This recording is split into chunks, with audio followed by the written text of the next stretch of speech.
everyone. Welcome to today's episode of Candid Kaya. Today, I'm here with Anita, and we are going to be talking about why it is so important to vote in the 2016 election. So stay tuned to hear our call to action.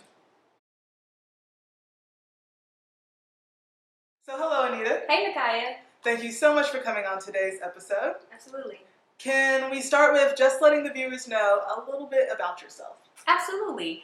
My name is Anita Foster. I'm 24 years old. I'm a native Washingtonian. I currently live in Atlanta, Georgia. I'm a graduate of Spelman College. I'm a class of 2013, and I have a master's in international studies, policy, and management. Today, my work centers around development and investments, bringing money to low-income communities and the working poor. So figuring out how we can provide access and equity across economic lines. So tell us a little bit about why you have been so involved in the 2016 election. Yeah, absolutely. So I think it's a connection between my professional work, working for the working poor, and working families here in the States. And then, it's coupled with my experience. I've been registering folks to vote since I was 16 years old. Everything that happens in this election, every election has an impact on us tomorrow. So, I want folks to recognize that. And I look forward to discussing more about what that looks like. So viewers, I just want to put a disclaimer out there that this is not a video telling you who to vote for. Right. Okay? Absolutely. All right.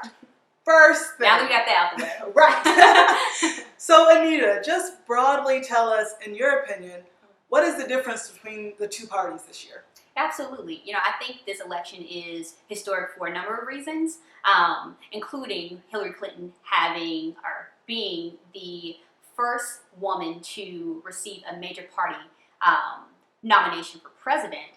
I think their platforms are starkly different. Hillary Clinton and Democrats are pushing the most progressive platform in Democrat history, where they're advocating for health care for all, advocating for student loan reform, student debt reform. And then on the opposite end, you have Donald Trump and Republicans who are pushing the most conservative and nativist platform in modern history. So I think that's a broad understanding of what we can see or what we've noticed in both platforms. So Anita, if a Republican wins, what changes do you see happening? Okay.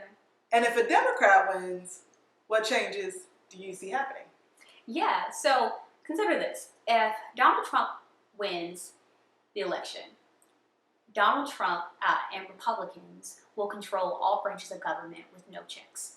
So everything that Donald Trump has been talking about for the past 16 months since he's been campaigning, he can mandate that those things are implemented as soon as possible. That includes selecting the next Supreme Court judge.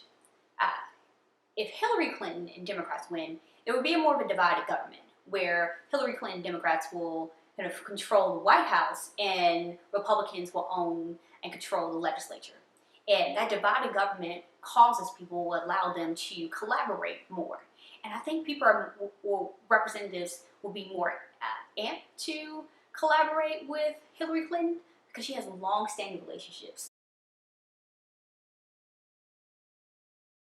So I don't know about you, but on my timeline, I've been seeing statements made from my peers such as, I'm not voting this year, I'm not going to the polls, I don't like either candidate, so that's why I'm not going. Why do you think we are seeing such a trend with that? Yeah, I've noticed the same thing on my timeline, and just having conversations. I think I would say the top three reasons would be, this election for some, the election process in general is just draining. It's a long process, and you have to listen to candidates, and they're good and the bad, right? Mm-hmm. So top three reasons would be, vote. You have to feel inspired to vote. You have to feel like a candidate is thinking about you and talking about you. Second point would be, I think you have some folks who believe their vote didn't matter. Right. And the last point would be, I think there are some serious character questions as it relates to both candidates, whether it's true or false. That is the sentiment. Yeah, I agree. So we've just heard some reasons why you think people are stating things such as that on Facebook. Yeah. Publicly showing that they're not going to vote. Yeah.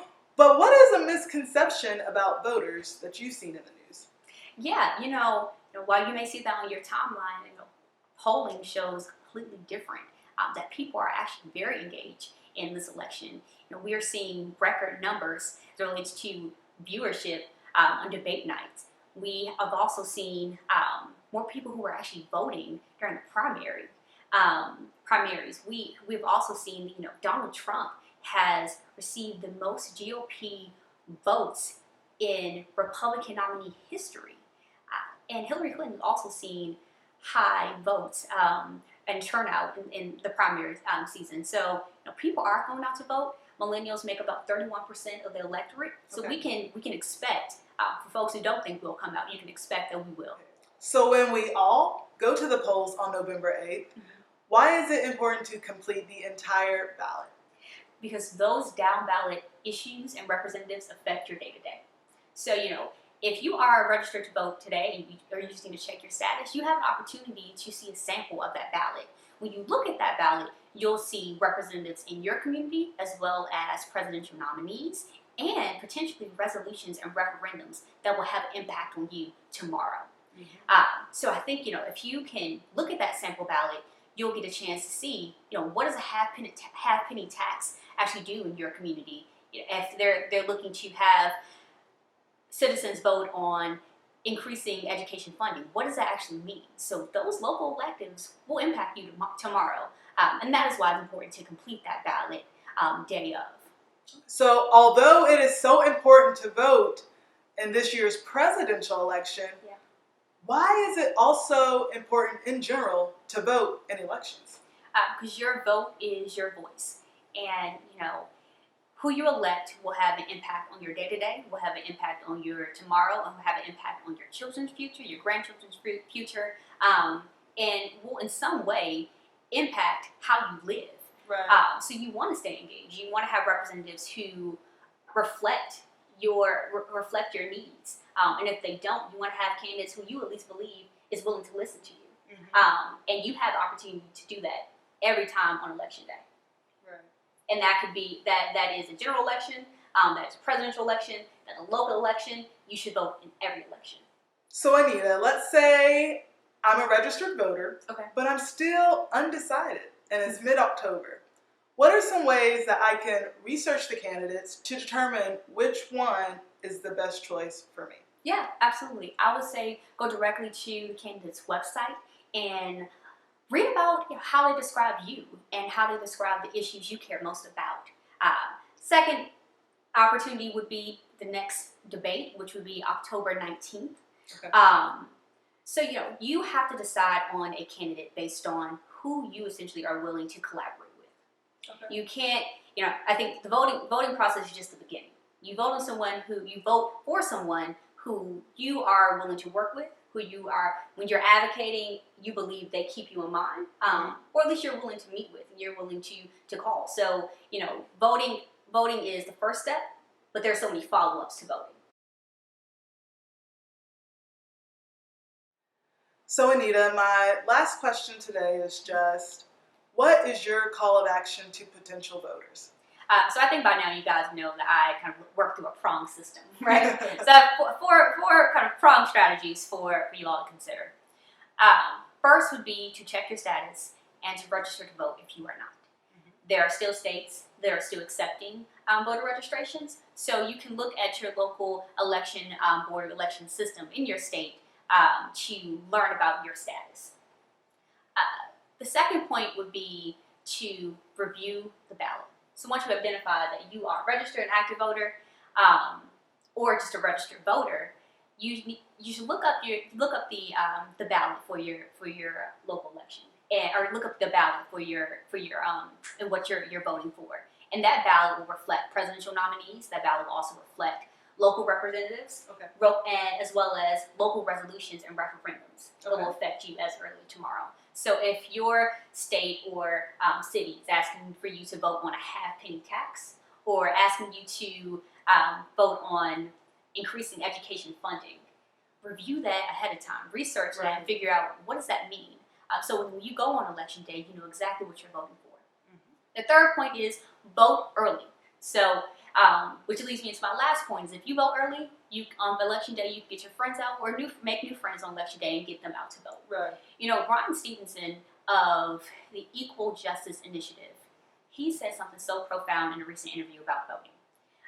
He talked about the privilege of voting, and Brian's work is around criminal justice reform, which is adjacent to the work that I do related to advocating and providing funds and resources to the working poor. He said that voting is a privilege, and that privilege, if you only believe that voting impacts you, and you don't acknowledge how it impacts others around you, that may be problematic. Mm-hmm. So, you know, who we elect will have an impact on us tomorrow. Right. And if not for you, it definitely will impact our most vulnerable. So, you know, where we land on criminal justice reform, where we land on jobs and opportunities, that will impact our most vulnerable. The father or the mother who potentially will have to re-enter the workforce after being in jail for years. What they have an opportunity to do, or what work opportunities they'll have access to, or housing opportunities they'll have access to, and how they can reconnect with their potential children, that will have an impact on them tomorrow. So, if not vote for you, vote for them, because they deserve it. They deserve a chance. So I encourage everyone to get out early or on November 8th. We hope to see you at the polls. Well, that concludes today's interview / call to action. This is a huge election this year, and we just want to encourage voters to get out and get their voice heard. So we thank you all for tuning in, and go vote November 8th! Do it. Thank you.